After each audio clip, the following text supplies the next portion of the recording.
Cavendish? Okay, last year we had about 14 contestants, that is 7 male and 7 females. Okay. And the aim of this whole thing is to empower students. We want to build their confidence, because if you are one of the contestants, eventually you have to speak and convince the people to vote for you. And even on stage, there are some questions that you're asked. So in a sense, we are building their confidence. We also empower them to go out and, represent the university. So basically, that's it about the pageant. All right. And how many are you intending to have this time around in regards to the contestants? Are we still having the same number, 14? No, actually, this year we have more contestants. Okay. So this year we are having about 18 contestants. That is 11 females and 7 male. One of the most interesting bits about such beauty contests is the fact that there are quite a number of categories up for, for grabbing. And in most cases, you will realize they would say, for example, in the Miss Uganda, they will tell you Miss Uganda Eastern, Miss Ugandan cultures, things like that. And I'm not so much versed with the bit of it, but I need to understand here. Take us through the categories. What are the most exciting categories that the students of Cavendish can look forward for? Because we as Cavendish University, we fight for inclusivity and diversity and unity. Okay. We do not have like, oh, Mr. Cavendish from this culture and this culture or that, but we have categories like Mr. Popularity, the best in innovation, that is like Mr. Innovation. We also have, stuff like that. So we have Mr. Cavendish, we have Mr. Cavendish First Runner-Up, we have Mr. Cavendish Innovation, we have Mr. Cavendish, so on and so forth. So these are a few of the categories that we have. Usually when it comes to these beauty contests, I've seen Miss Tourism, I've seen Miss Uganda, even when you look at Miss Universe, there's always the bigger prize that comes with it. Yes. But before we even look at the prize given on that day, and you've talked about the fact that these contests, most of Mr. and Mrs. Cavendish beauty pageant, does kind of give room for the students to showcase what they have. Yes. It builds the confidence. But on top of that, what else is up for stake? For now, if I can remember well, we have one of the Cavendish University students that actually went to Miss Universe. She's a South Sudanese, so she was Miss Universe South Sudan, so she had to go there. And then if you are to take on these, let us say, these opportunities as Mr. or Miss Cavendish, you have a lot of opportunities or platforms in which you can further on the things that you are so interested in. You get. So most of these, let us say, if you say Miss Tourism or Miss Uganda, there's something that they are passionate about. So they tend to become activists of what they are passionate about. Okay. So you have that platform basically to come up and what does the eventual winner walk away with? Because I can only imagine you're going to walk away with the bragging rights. So let's say you are the most handsome or most beautiful, student in Cavendish for that given year, and you have the brains that back up your beauty, let's say. But on top of it, is there a prize? Is it a cash prize? Is it an asset that you walk away with as a student after winning? Yes, we do have awards. Okay. And that includes a cash prize for the first, let us say for Mr. and Miss Cavendish. We also have a prize for the first runners-up and the second runners-up. We also have some small awards that the other, let us say, Mr. Innovation, Mr. Popularity goes out with. So this is something that they tend to get out of this contest. Okay, now let me also drive this conversation to the fact that you mentioned 51 nationals at Cavendish.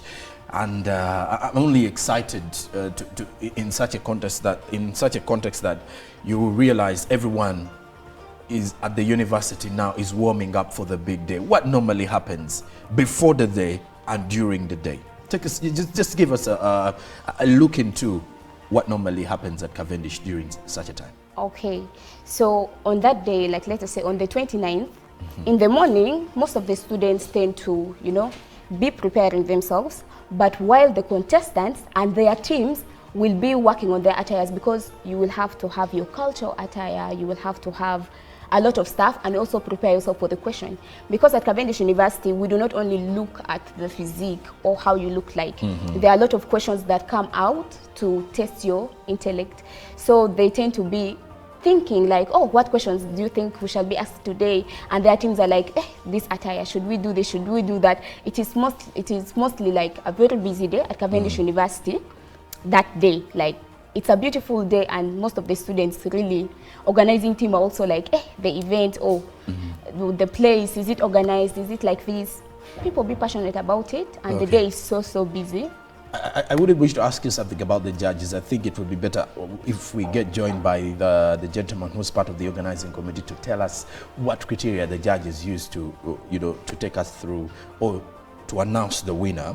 But now, let me get this from the perspective of a student. When you're a student, there are lots of things that you want to engage in, and the excitement that comes with such social events within the university. From your experience, now let's take it off the fact that you're the guild president, you're part of the people who are organizing. Now, you as a student, how exciting can it be for you to know that, okay, now this social event is coming in, and what kind of atmosphere fills up Cavendish? The atmosphere that fills up is actually excitement. People be excited because this is one of the activities that helps us to unite as Cavendish University students. We have about 3 campuses, and it is so hard to get all of the campuses together. But then when we have such activities, me as a student, I'm like, oh, Where's yeah. the main campus at? At the main campus, Siani, that is opposite the US Embassy in Zambia. Oh, it's in Zambia. Then there's one in Bukoto. Then there's one at Bukoto, yes. Okay. And then we also have one at Kingsgate. So that day, I'm like, yes. The others have to come to the main campus. To the place where the activity is going to happen. It's not going to happen at main campus. We are booking a hall. Okay. It's most likely to be at Grand Hub. That's going to be at Zambia as well. Okay. Yes. And let's go into the payments and everything, because I can only imagine there are people who are always interested in some of these university events. But however, some universities are too strict when it comes to outsiders joining, unless when you have an invitation, let's say you're a student from a different university, you're coming in and you must have a student's ID. Is there room for outsiders to join this contest? Yes. Not as contestants. Yes, just as well-wishers and people who just want to have a good time. Yes, there is actually room for them to come. So basically, we are actually selling tickets at 50K, which you will find at the US, at Siani, opposite the US Embassy. Yeah. So people are welcome. It's, the US Embassy. I was going to say, okay. Oh, yes. Yes, opposite the US Embassy. We are selling these tickets at 50K. So we're actually inviting people to come in, because apart from us having the contest, we actually want other people to come in if they feel like they can empower the students in one way or the other. Like, for instance, if you're into fashion and style, and you want maybe some people, you want some people maybe to model for you, you want to give them some gigs and stuff like that, it is actually fine with us. You can come, get a ticket and see if there's someone you like and you feel like, oh, this one can work for me, this one can model my clothes well, or I can use this one for makeup and stuff. You're most welcome. The bit of the entertainment, I wonder though, do you have entertainers that come from the outside? Do we expect some artists, musicians, comedians to be part of this pageant, or we only get entertainment from the students within? No. For now, it is, let us say, entertainers from outside are also welcome. But I would say we are inviting Chameleon, but it so happens that Chameleon is also a student of Cavendish University, Uganda.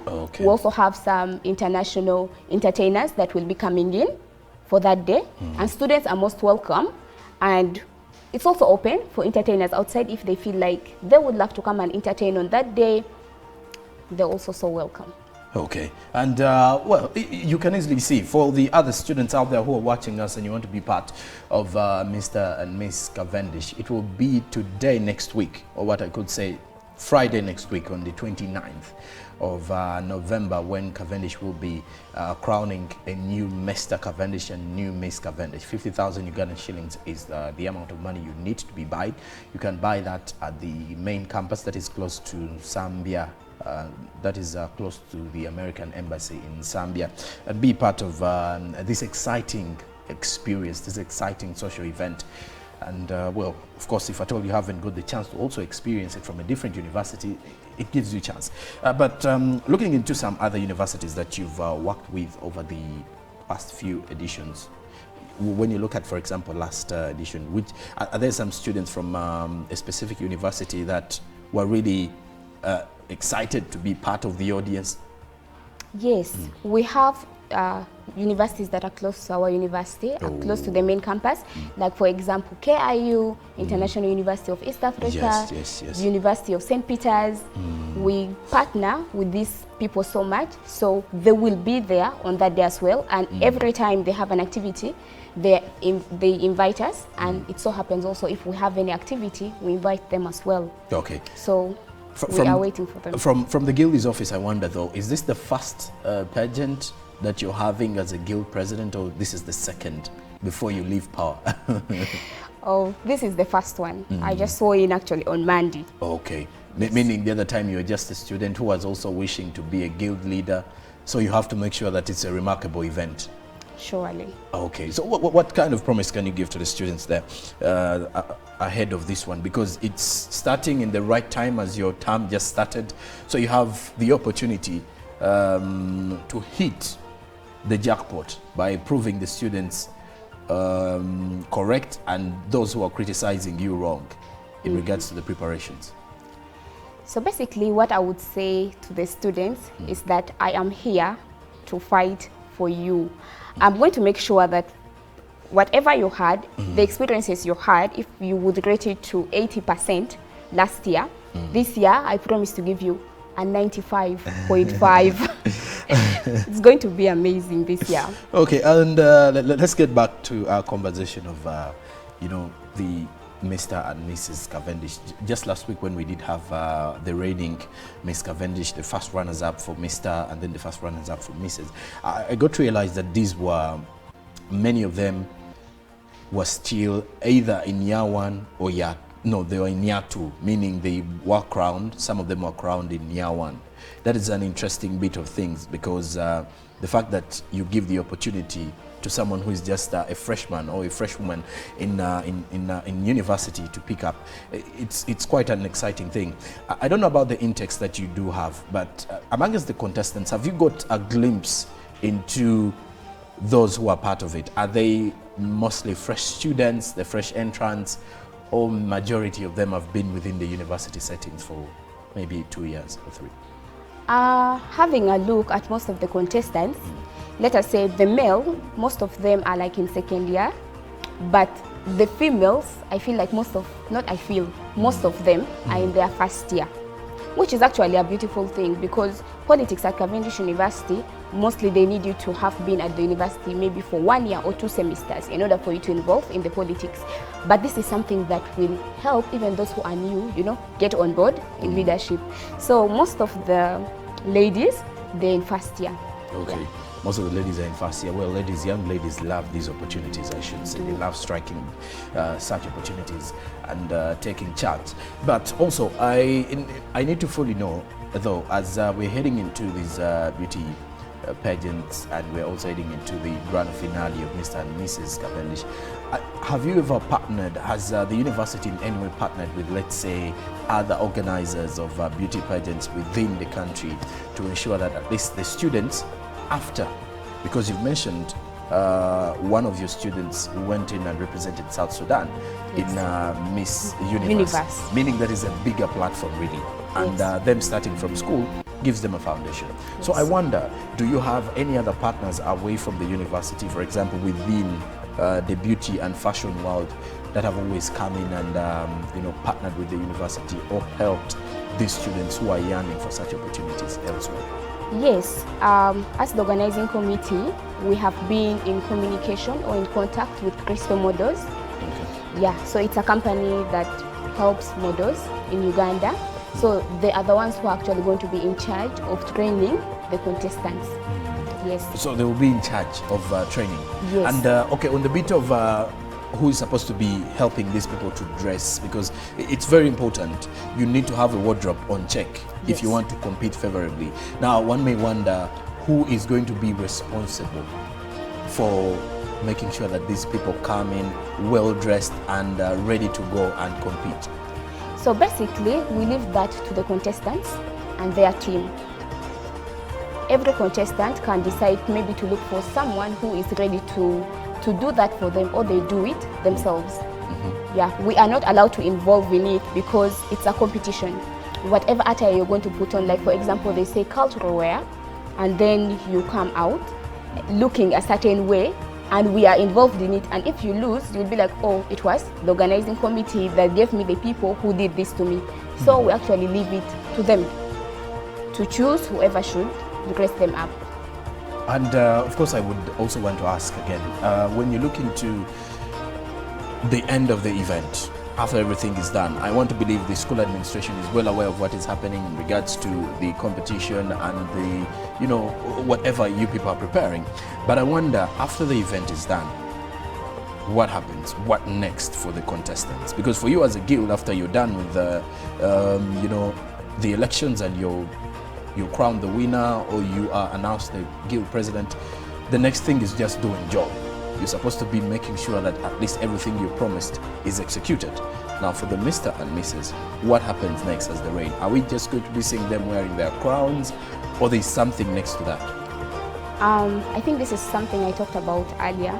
So it's not just all about the looks and all of these things.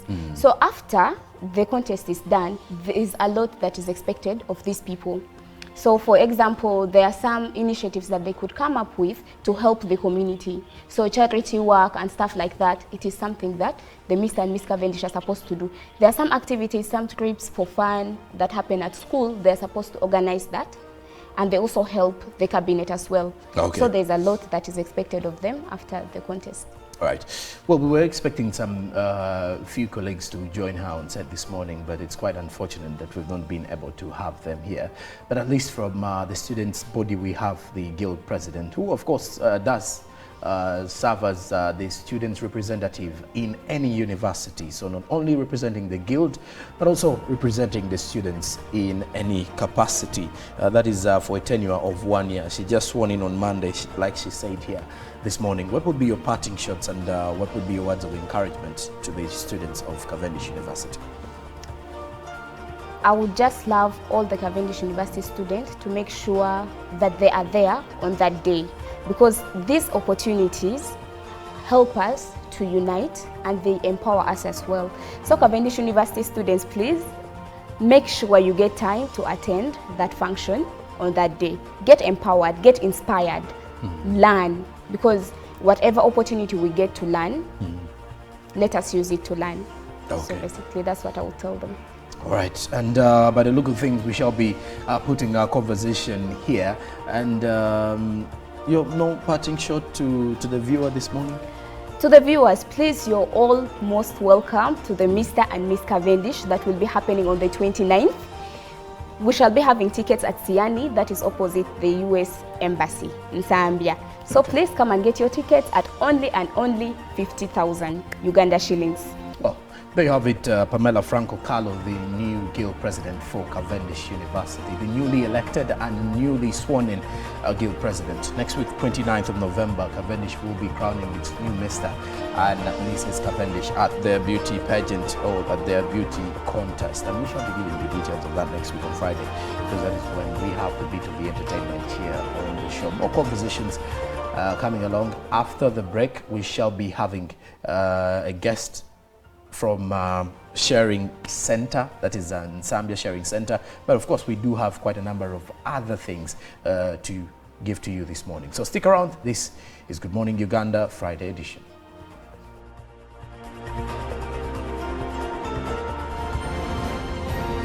Live from UBC Studios in Kampala, this is Good Morning Uganda.